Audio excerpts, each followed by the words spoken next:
All right, three, two, one. Hello, Star Wars players. Welcome to a special episode of Star Wars CCG Holotheatre. My name is Jerry, Queso37. Used to be on the show all the time, but now making my guest appearance for the first time in a while. Joining me tonight, we've got Casey, Spidey guy on the forums, and also Matt Sperling, one of our new and returning players. So yeah, hey guys, how y'all doing? Good, good. Glad to be here, Jerry. All right, thanks for joining us. Um, yeah, so today is a pretty awesome episode of Holo Theater. If you've been paying attention to Twitter, the forums, Slack chat, etc., you know that the Colorado national tournament has been basically announced. We're here kind of bringing you the big media blast for it. July 16th, 17th, and 18th in Denver, Colorado. So if you're interested in playing in the first live Star Wars CCG tournament major event since Endor of 2020, you're going to want to make sure to book your tickets and all that to fly out here and have a good time, and that'll be awesome. So what do you think, Casey? I'm so excited for this event.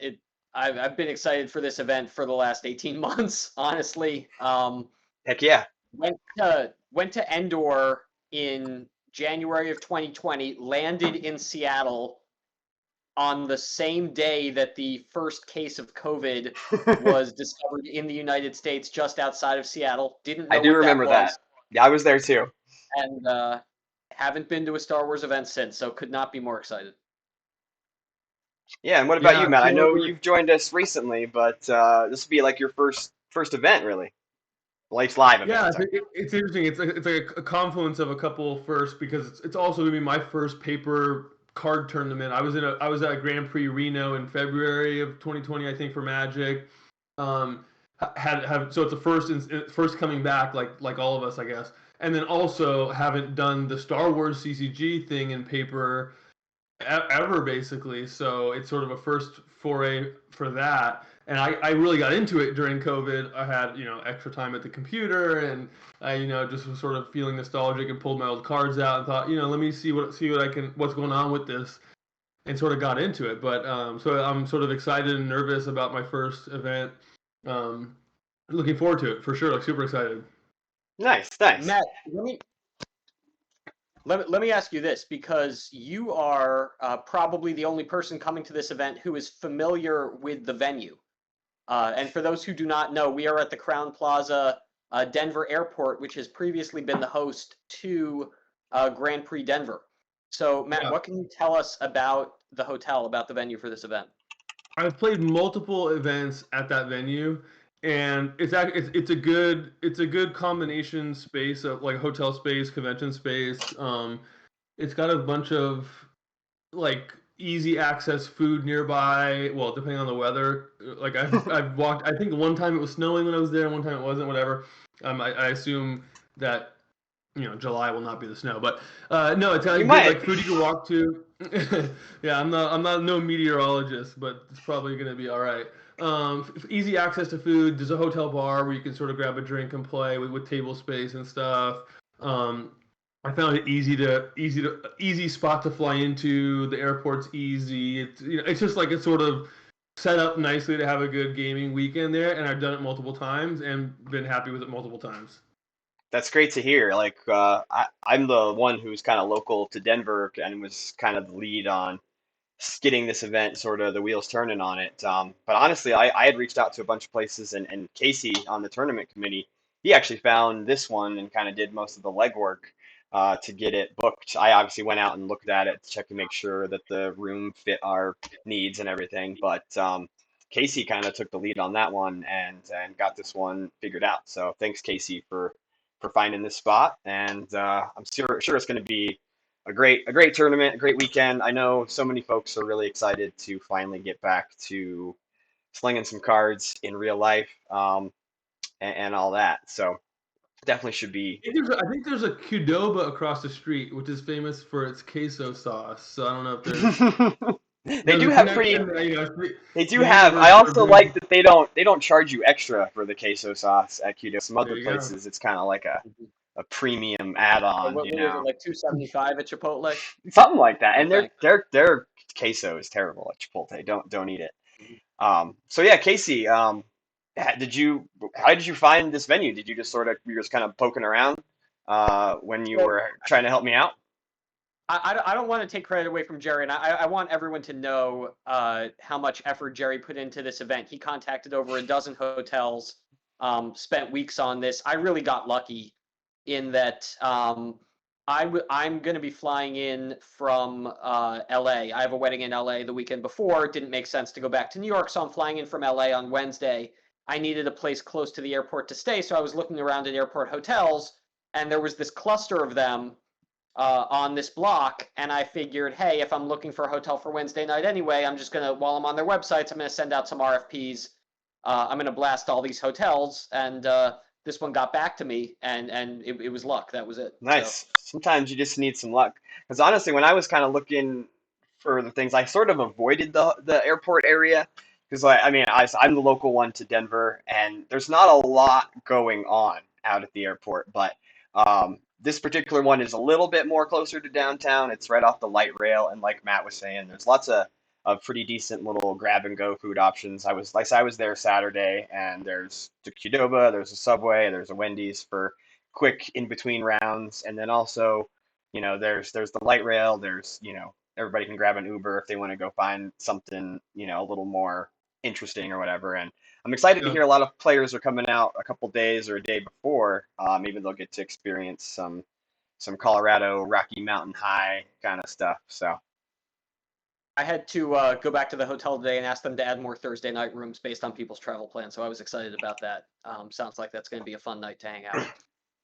yeah, Matt, I want to hear from you because again, you've been to a ton of Magic in person events, not so many Star Wars. You've never been to a Star Wars event in person.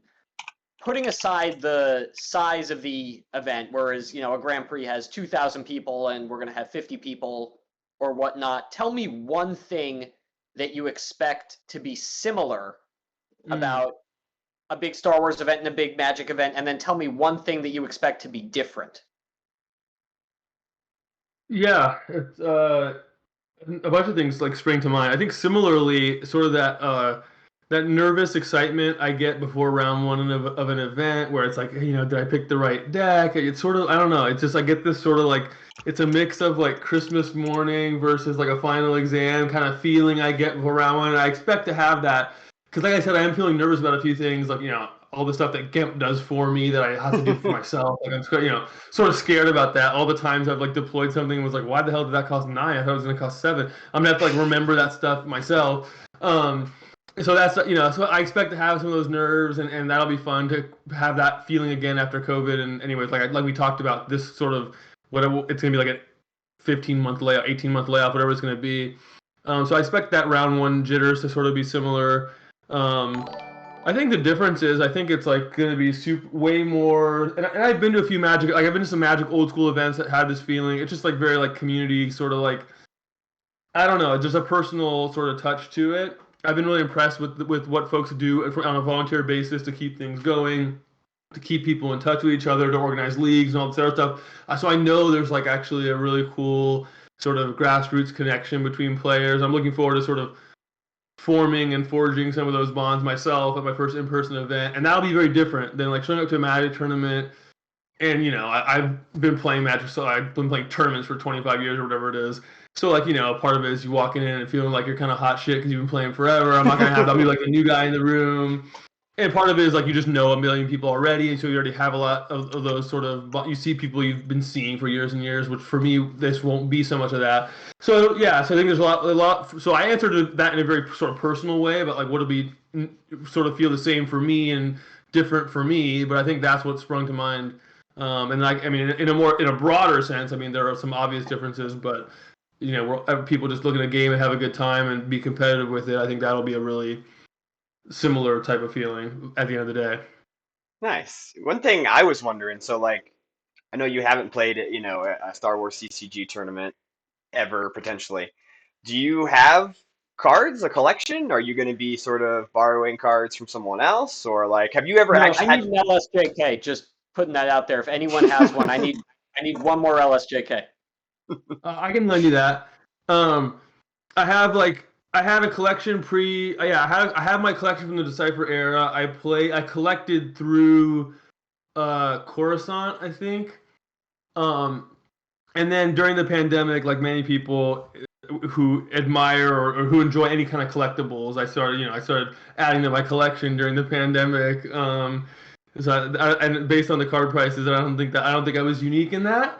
But right? I definitely supplemented my collection. I tried to fill in some holes specifically where the competitive card needs were. So like, I probably don't need six of like the cards on our shirts, but I might need, five of some other card that we play, the Wisa or something. So I started like, filling in some of those gaps as opposed to like having like a one of everything. So okay, maybe I actually do want three of this, four of that. So I should be ready to go. Long story short. Nice. So you've Oh, never this had is to do. something. Oh, go ahead. I was just gonna say I don't know if this is something that you've thought about yet, playing on Jump this whole time, but on a scale of 1 to 10, how much do you enjoy arts and crafts? That's literally the same question I was The going to print ask. is so yeah. Yeah, there's a couple of things there. Like, yeah, I have never put the slips in. I haven't done that yet. Haven't tried. I do have some of the slips I've been sent for various player rewards and stuff. Haven't tried it yet. I went and actually have these right on my desk.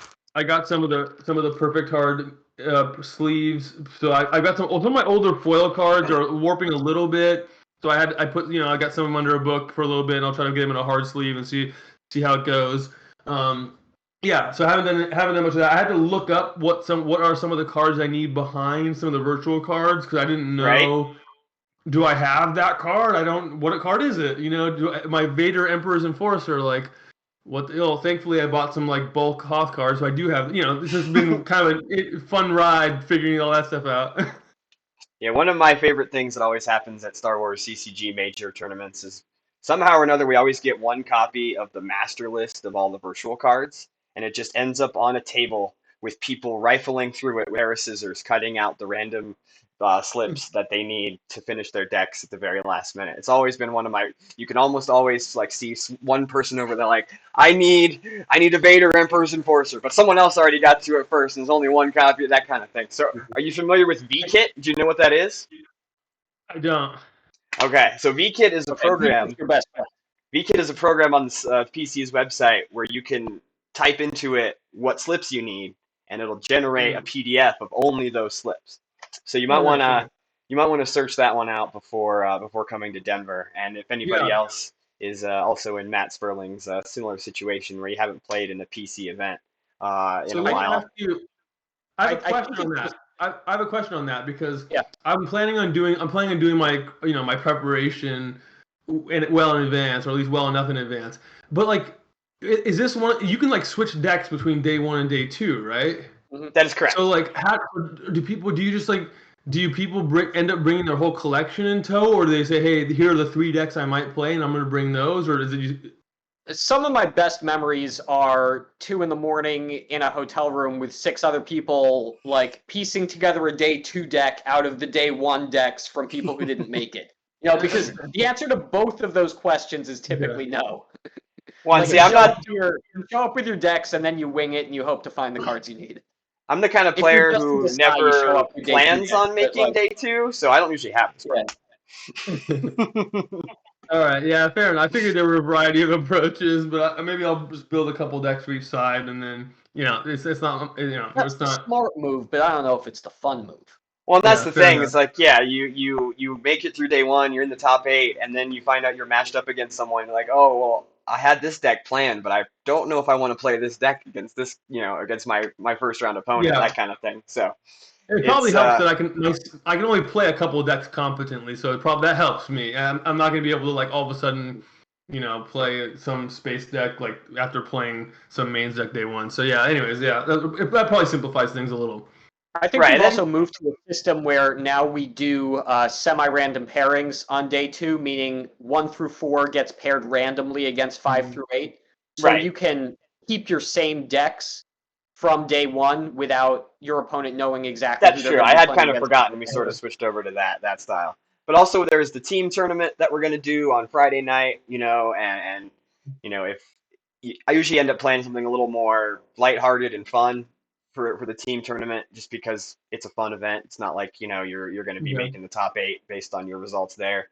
And if you happen to miss the cut for the top 8, then on Sunday, while the top eight's going on, we'll have a consolation tournament for everybody else who's still there, wants to play some cards. So even if you don't Cool. make top 8, you can bring a couple decks, and like if you pick the wrong one for day one, and you just end up in the consolation event, bring that other deck that you brought out, and have some fun with it there. So there's a lot of good fun stuff to be had for this whole weekend. It's not just all about that Saturday event. So I have another question for you. How do team tournaments work in Star Wars? I have no idea. So a team Is it just tournament, like so let's say you and I were on a team. One of us would play light side only for the tournament, and the other person would okay? only play dark side. And so essentially, Okay, you just cool. kind of get matched up against another team that's also doing the same thing. You just basically just share a command card, or I guess I don't know what they call command cards in Magic, but um, is, did you guys have that like for Magic, like where you keep score, like a It's all done on scorecard? tournament software. Tournament software. Okay, well I guess that's how we do Sure, it now sure, too. sure. We But don't use command cards anymore either. We have well, finally in 2021 gone to digital.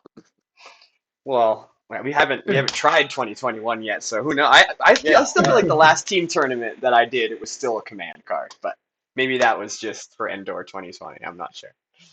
Yeah, basically you sit next to each other, hmm and I know how to explain. The Magic team tournaments where one person plays standard, one plays modern, one plays legacy.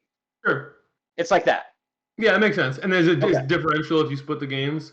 Right, yeah, team tournaments are all It's yeah, differential. You're right, all it's differential. not strength of schedule, so it's a little more. It's almost like match play or whatever. But so yeah, Okay. if Yeah, I that makes win sense. my game by 10 and you lose your game by 5, then we get a +5 for Sure, that sure. round, so to speak. There is a sort of a match play take on the team tournament that we usually only use at the MPC, but it's an alternate format that could be used whenever. It's a match play bracket for the team tournament where instead of playing 2 games, one with dark, one with light, you play one side, your opponent plays the other side, and the team that wins the match advances. Mm. Okay. I'm not sure exactly how we're going to do the team tournament this year, but Well, I I'm know looking forward also, to it.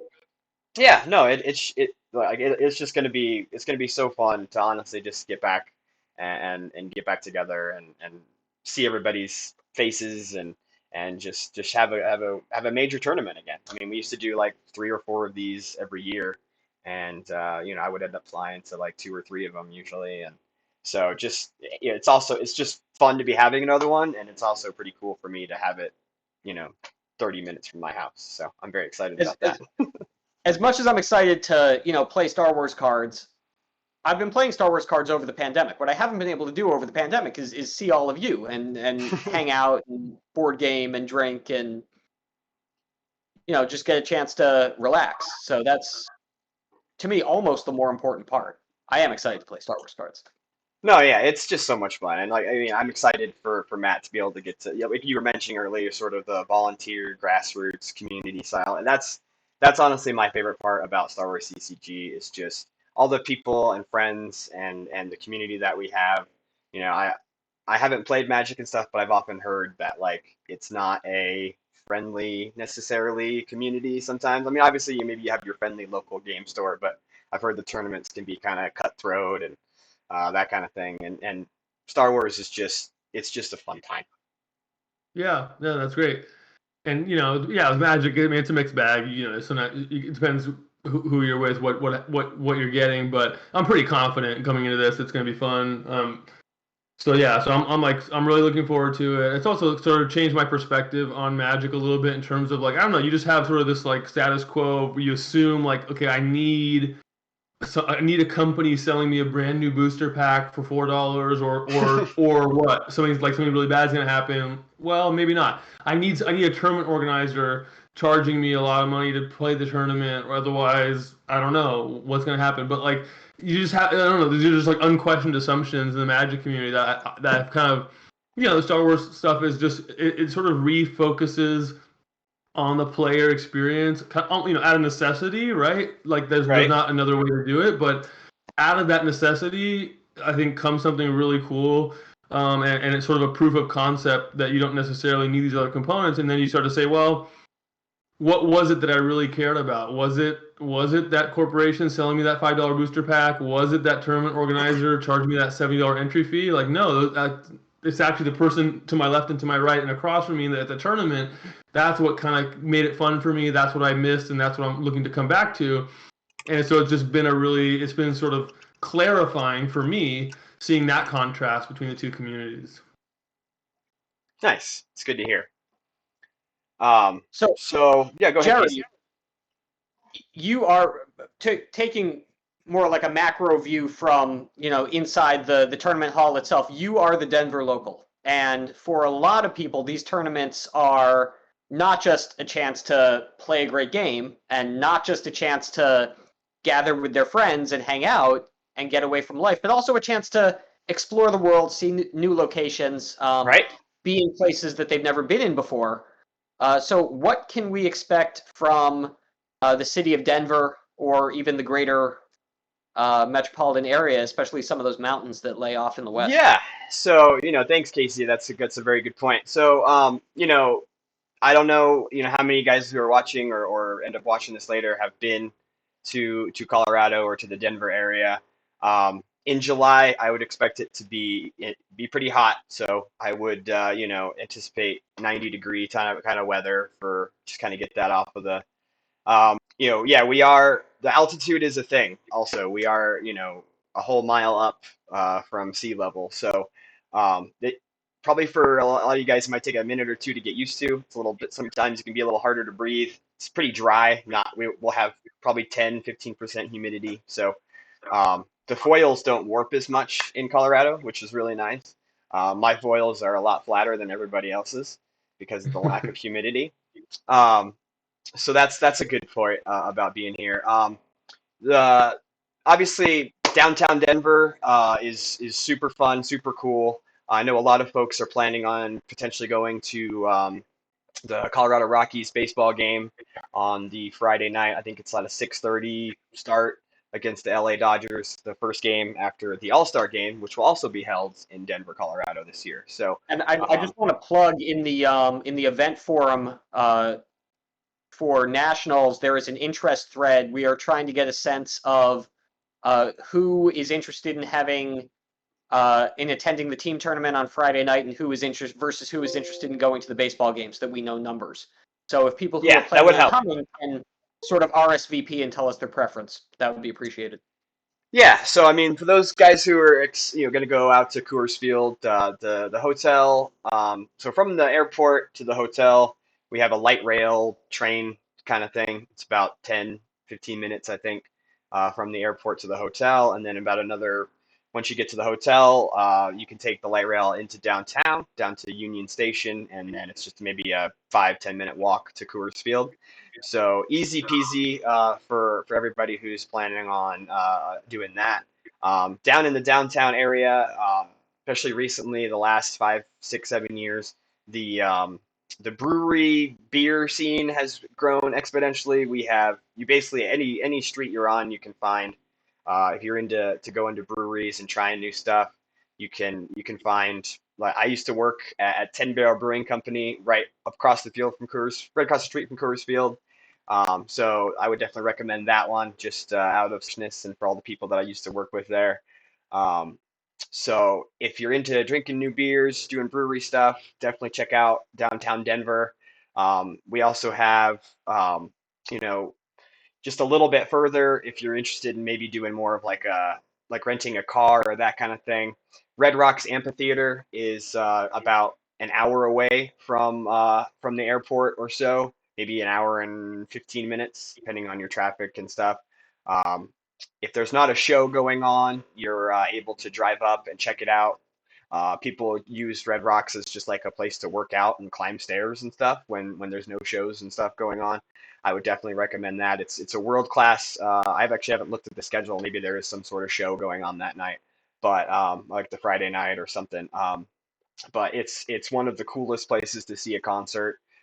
It's outdoors, and you're basically like sitting on a mountain while you're watching a concert, or they do films and symphonies, all that kind of stuff. So that's one big selling point that Colorado has to offer. And then also, like I said, if you're gonna rent a car, so I do recommend, if you're gonna try to see some more other than just like downtown, I do recommend having a car or someone with a ride or whatever. You can go up.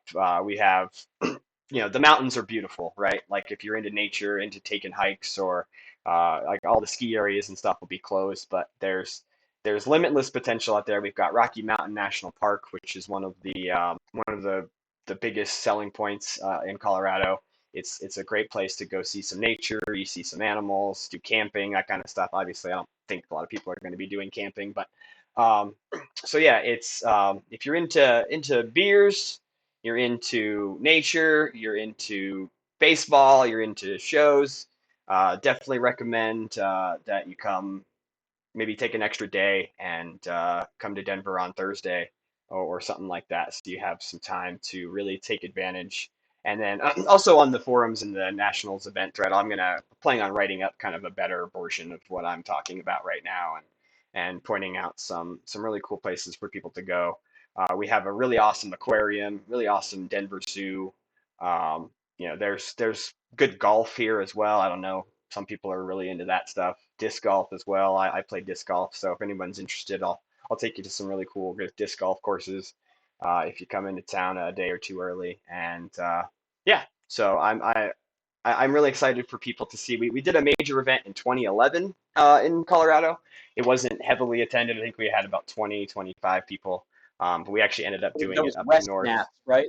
That was Back when there used Western to be East Nationals, and because West it used to Nats. be Yeah. East National and Western Nationals. That's right. We ended up doing that one at a truck stop uh, in Loveland, Colorado. Um, that was in a movie that Bill Murray was in. I can't remember what it was. It was one with him and an elephant. But anyway, it's called Johnson's Corner. So if anyone's heard of that. One thing I'm super sad about that we can't repeat from Western Nationals 2011 is there's are either of you guys into South Park, the cartoon show? No. I enjoy it. I haven't seen So every episode, in but one of their older episodes, there's one where Cartman is trying to go to a birthday party at Casa Bonita, which is like the Disneyland of Mexican restaurants. Yeah, I remember And that. okay, yeah. And so we all went there in 2011, and it was just a really, really, really super fun time. But during the shutdown, the COVID stuff, it went out of business. So there is a Oh local no. local group trying to revive it and bring it back, but I'm doubting it will be open. I would have loved to do a repeat of Casa Bonita with everybody, because it's sort of like a bad acid trip mixed with the Mexican restaurant, mixed with like a bowling alley. I don't know. It's insane. So yeah. funny So enough, I had not sort of bringing the Star Wars and Magic Worlds together. I had never heard of it until 2 days ago when it came up on Luis Scott Vargas's Twitch stream, and that was the first time I ever heard of it. So Casa nice Bonita? 2 days now. Yeah. Oh, nice. Small yeah. So world. until recently, like I said, that was high up on my list of things to do. Last time when we had Western Nationals, it was Kevin Shannon really wanted to go. And I think his wife really wanted to go, and so we went there with like 15 people, 3 or 4 cars worth of people just going to there. And I remember Mark Van Driel got kissed by a cliff diver. That was pretty exciting.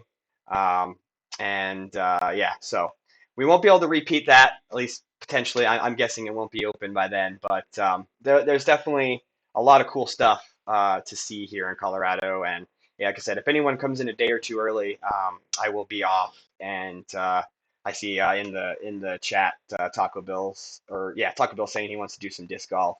I will take you to my favorite disc golf course in Colorado, which is called Beaver Ranch, and it's up on the mountains, and it is fantastic. So sign up for that if you want to come join up, play some disc golf. We'll get some beers. Said baseball. It's going to be a great time. So And like I said, I get in Wednesday night, so I'm down to hang out with anybody who's around on Thursday during the day. yeah, I have a few people are getting in, maybe a little bit later on Thursday, but you and I can go do some stuff. So yeah, it'll definitely be a good time. Disc golf doesn't have Now, sand traps, and I hate sand traps. That's true. Sand, it's so coarse and irritating. Just gets everywhere. So do you play Ultimate or just disc golf? I've never played Ultimate, so I've just been more of a disc golf guy. In fact, the shirt that I was wearing before you guys maybe put the Luke Skywalker shirt on was a disc golf shirt. So I'm a big disc golf guy.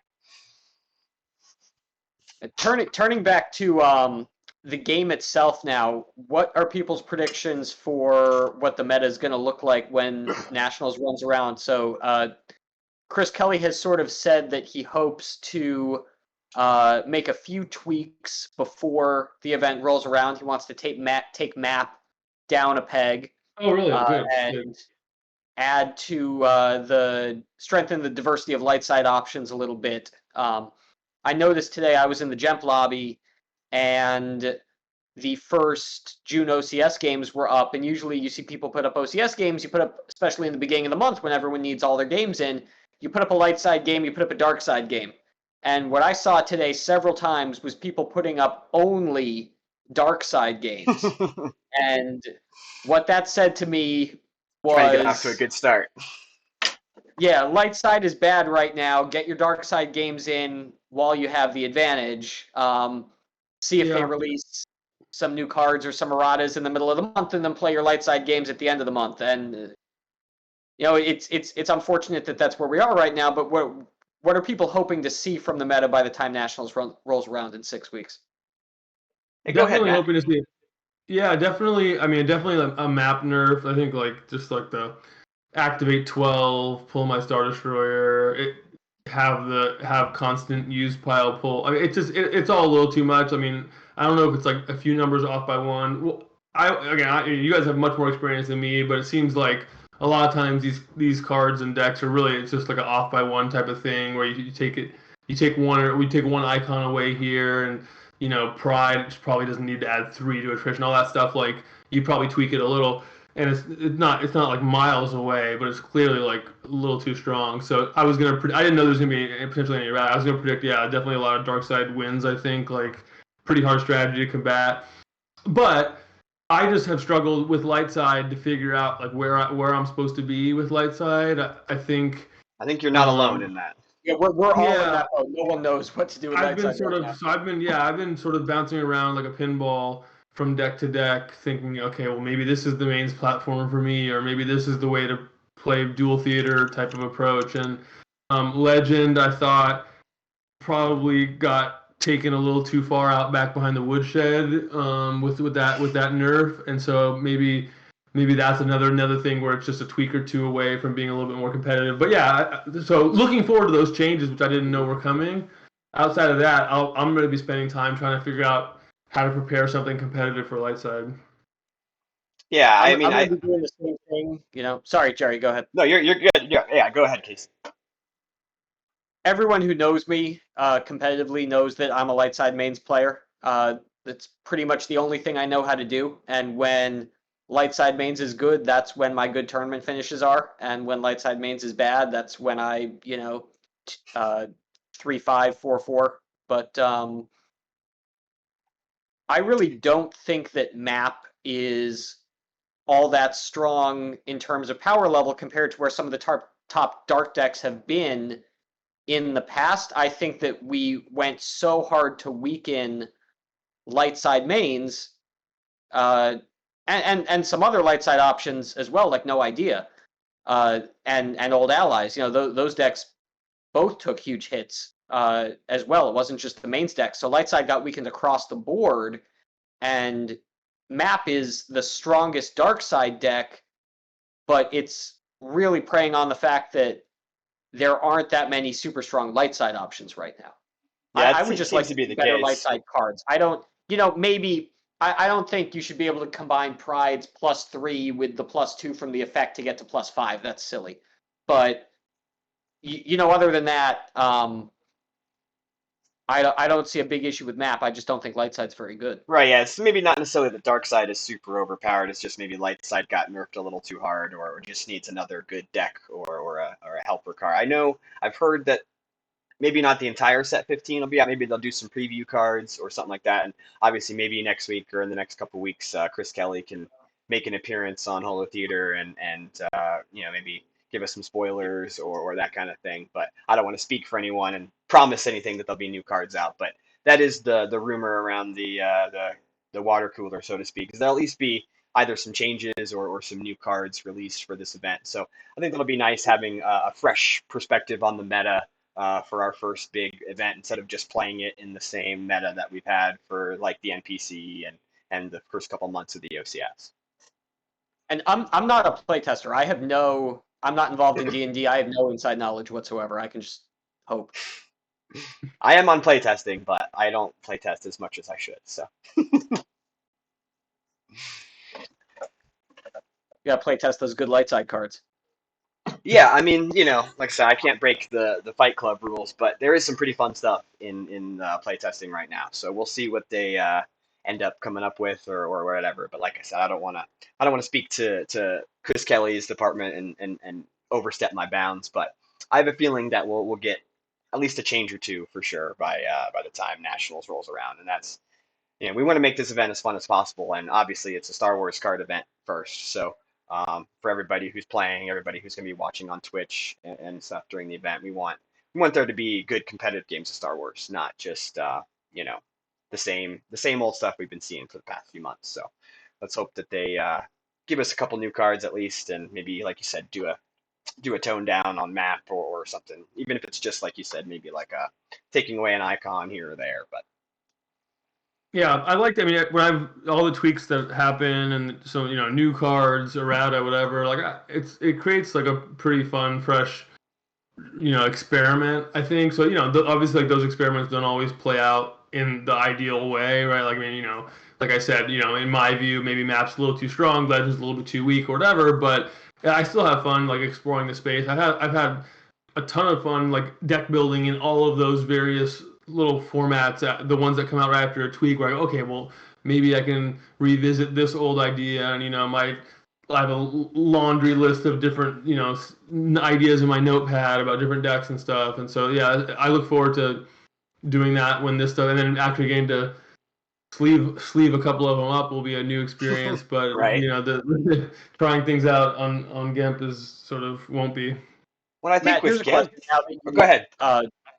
Sorry. Now that you've been through a round of errata as a Star Wars player, bannings versus errata, what's your preference? I mean, I think like errata, or are they effectively the same thing? Well, no, I mean, yeah, I think like errata is is a scalpel, whereas banning is sort of a sledgehammer, right? And I think that's generally how I feel about it. I think like if you can do errata the right way, I do think the errata makes it maybe a little bit trickier for someone who's not able to keep up with it consistently. You sort of if you're a pop in pop out kind of guy, and you come back and all the cards don't do what they did. I imagine that's a little bit tough. So it's not like there's some trade-offs there. For me, who's sort of staying on top of it and staying with it, errata seems like the right tool. I mean, you get to sort of play with it, tweak it. You don't have to eliminate it. But like there's sometimes where banning is sort of a pro. Like I played in the Decipher era with like operatives and like Narshada Wind Chime. Is I don't miss those cards, so I get like why it's not sometimes errata is not always the perfect approach, but for the most part, it's nice. It's a nice tool to have in the tool belt. Yeah, I think also one thing that GIMP, as great as GIMP is, GIMP has helped people figure out the meta a lot faster because you can just play 6 or 7 games a day if you really had nothing else going on, before you'd sort of theory craft, do something, but like now on GIMP you can play your deck 3 or 4 times in a day and just say, oh well, now and be able to catch up to those changes a lot faster and sort of solve the meta a lot quicker. Yeah, we saw that in Magic over the years, where the ability, the online play tools that you had really sort of democratized the like deck discovery and tuning process, where it used to be there were like these sort of cabals of knowledge and information these groups of players would get together and play in person and really study what was going on and innovate, and everyone else was sort of always a few weeks or a few months behind. And then when you had the online tool where you could just fire it up at 8 a.m. and just go to work with somebody on the other side of the world, and that all of a sudden, like, you could really start to tune things even if you were just working on your own. And so that's been really fun. So I had a chance to link up with some players on a team and do that with Star Wars. But even before that, I was doing stuff on my own. And I didn't feel like powerless as a player on my own to figure out what was going on and try out new things and go find a game which is cool. So like the tool is really, really good. Whether you call it GEMP or GEMP, whatever. I mean, it's a great tool to have. GIF or I just GIF. called it. Yeah, exactly. So I called it GEMP the first time I read it, and I haven't made myself switch yet. But no, but I mean that's been like a really good reason why there was like a low barrier for entry for me was like having that tool available. And like some months I was able to play a lot, and some months I was not able to play so much, and whatever. And so you play at your own pace, and I was able to sort of build up some skill in the game just by having that available to me. So that was really nice. Nice. Go ahead, Jerry, Casey. do you want to go into swing and a miss? That's exactly what I was about to suggest. I was like, Casey took the lead on kind of coming up with a few of our every week on Holotheatre. There's the it's a hit / swing and a miss, basically yes or no sort of segment. So Casey, give us what you got. All right. We are going to have more than 50 players at Nationals. I'll take the lead on this one. So I know we've had a lot of really good interest so far. 50 players is pretty big for our Star Wars majors, honestly. Like Endor usually I feel like averages around 30 to 35. Worlds usually gets around 50 to 60. The NPC kind of taps out at 64. So that 50 number barrier, I'm gonna say it's a hit, and we'll break 50 players. So I'm going to tell you right now that before Matt answers this, we do consistently break 50 for Worlds and for the NPC. We have never broken 50 for an event that was not Worlds and NPC or Continentals. So there's a lot of pent up demand. I think that's sort of a unique time. I don't know I think prior comps on stuff are a little bit tricky. You have people coming out of the woodwork. You have people who haven't done it in a while going to show up. So without knowing the context, but sort of hearing the arguments, like I'm sort of inclined to go. It's a hit. I just think that there are going to be a few folks who maybe would have skipped a previous iteration who sort of can't. I mean, then again, you may have folks who are hesitant for health reasons or whatever. I mean, there's I guess there's two sides to the coin. But I'm an optimist. I'm gonna say it's a hit. Yeah, me too. What about you, Casey? Me three. I'm going to say it's a hit. No, yeah, I mean, like you said, people are super excited, and I'm super excited to have everybody here. So, it would be awesome to break 50. No matter what number we get, it's going to be an awesome time. Even if it's just the three of us right here playing, I would still be super for stoked. sure. So, 100%, and it's like even if I was showing up only for the day 3 constellation event, I think it'd be worth my time. I have a great time. It's like it's just going to be really. We're all just sort of waiting for it. We've been waiting for this. Like we've been sort of, like I said, pent up demand or however you want to describe it. We're sort of ready to go, and just like, man, doesn't it sound great to just like crack a beer open, shake somebody's hand, shuffle and cut. I mean, all that stuff sounds pretty good to me. 100%. All right, Casey, what's your next one? All right, this one's for Jerry more so. More than one player who does not fly to the event will make top 8. Ooh, more than one player that doesn't fly to the event. So I mean, the Colorado scene is the Colorado scene is pretty strong. It's more like a 10 to 12 person sort of local base that we have, and we're all kind of a little spread out. Colorado's a big state. So I'm honestly one of the only ones who is actually straight up in the Denver metro area. But Justin Miyashiro is definitely our best player in our team high ground that we like to call ourselves. And I think he made top 16 at the NPC most recently. And he's come on. He had never really played in big Star Wars events or anything for a couple of years ago, and he's been doing better and better every time. So I almost want to pencil him in for a top 8 just because he's become so involved. He's on the tournament committee. He's been on Holotheatre a bunch of times as a host. He does commentary.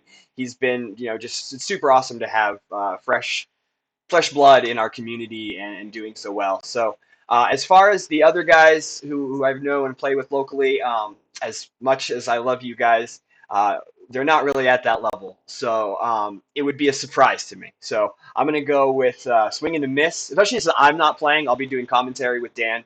If I was playing, I would put 2 of us in there 100%.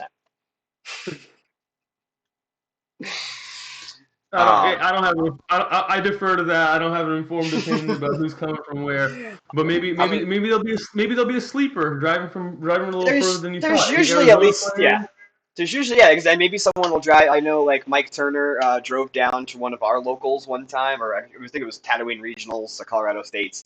Mike Turner up from Montana drove down for that. So like I could see some other players driving in. I know Nate from Nebraska could be planning on driving and stuff like that. So there is definitely a potential for some players who didn't fly in to do it. I'm going to go to my Slack channel for Team High Ground, and they're all going to be yelling at me. But I definitely, like I said, I'll pencil Justin in for a top 8 spot for sure. But after that, anything's possible, 100%. I'm gonna go swing and a miss. I'm gonna say that there is one. Yeah, I think that's If the over under is set at 1.5, then I would probably take the under. But will be pleasantly. I would bet the over and be happy to lose my money, 100%. Especially once you figure that like Joe Olson's coming, so that's one spot spoken for. Yeah. Matt and I are spots 2 and 3, and then there's only 5 spots left over for 2 other people to get in. So I'm going to go swing and a miss there. Well, and so Dan in the chat is saying that if Justin makes the top 8, then he'll buy everyone in the top 8 a beer. So there you go, Justin. Free beers. I will make the same promise. All right. So a lot of hungover dudes in the top 8 on Sunday. So it always leads to more excitement. You got another one, Casey? Well, Matt, what did you tweet the other day? If I'm not hungover by first game on day 2, I didn't make day 2. Yeah. We're all it's. I'm going to be looking for the components of the experience that are different from the online tournaments I've been playing and stuff. So definitely just like hanging around, shooting the shit with people in between rounds with nothing to do. Like that's going to be fun. Grabbing a few beers after the event, like that'll be really fun. So definitely, like I was just calling my shot there. And there's probably going to be a keg at the event, from what I can tell, and we all know we're not making promises here, but right, there'll probably be a keg. If it will entice you to go, Final swing and a miss question. It took until 6 weeks out from Nationals for the event to be officially announced. So swing and a miss or it's a hit. Worlds will be officially announced before Nationals. Well, I know there's like a Worlds section in the upcoming events. So, I mean, it just hasn't been confirmed. Is that what you're saying?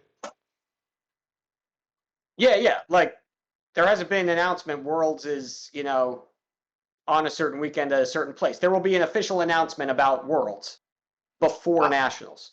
I'm going to say it's a hit for sure. Because, I mean, it did take me a little while. And, obviously I said earlier, Casey helped me out a lot. Honestly, planning the first event in this whole pandemic environment was a little crazy. Just kind of figure out what that all meant and what kind of size of venue that we needed and stuff. But I think, getting the first one done and getting it figured out. I believe in the tournament committee, and we will definitely have it confirmed by July 15th, if not sooner.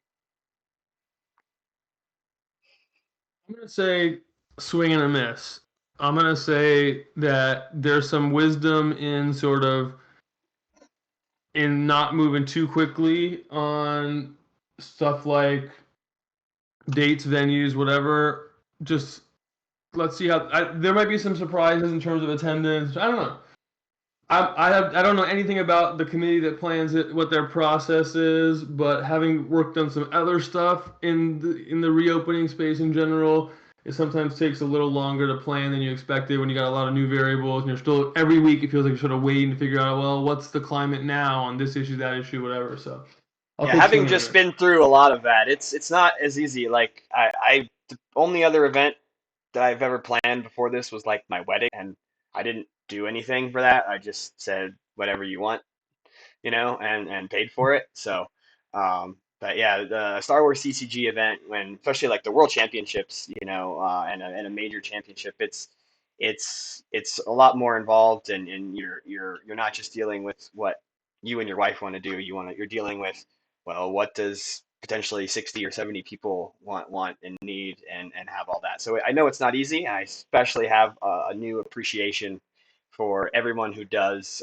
this kind of thing.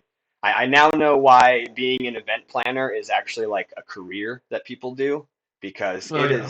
it's a lot of phone calls, it's a lot of emails, it's a lot of following up, it's a lot of asking the right questions and all that. It's so much more involved than I would have thought. So what about you, So Casey? I'm gonna say it's a hit, and I'm gonna say it's a hit because the fun part of writing the questions is that you can write questions that you know the answers to. So I am also going to say that the Players Committee is happy to announce that the 2021 World Championships Did you are just do going to that be to us? held between October 7th and October 11th, 2021, at the Hyatt Regency Crystal City in Crystal City, Virginia, which, if you're not familiar, is just south of Washington, D.C., and it is adjacent to Ronald Reagan Washington National Airport. It is And this is all walkable from the confirmed? airport. This is all confirmed. The contract is signed. The forum's going up any minute. Hats off, Um, man. it is Can I change? walkable from Can the I change my airport, and it answer? is what? Nope. Can I It's on the change my record now. answer? I'm I'll changing be nice. I'll let you change your answer. this. It is also walking distance from the Reagan National Airport metro stop on the Washington D.C. Metro, so easy access into downtown Washington D.C. You're 15 minutes on the subway from downtown. It should be a great event. The weather in October in DC, as someone who lived there for 4 years in college, is beautiful. Awesome. I am Definitely. really excited about this event. I am really excited that we got to announce the first two major events post-COVID on back-to-back days.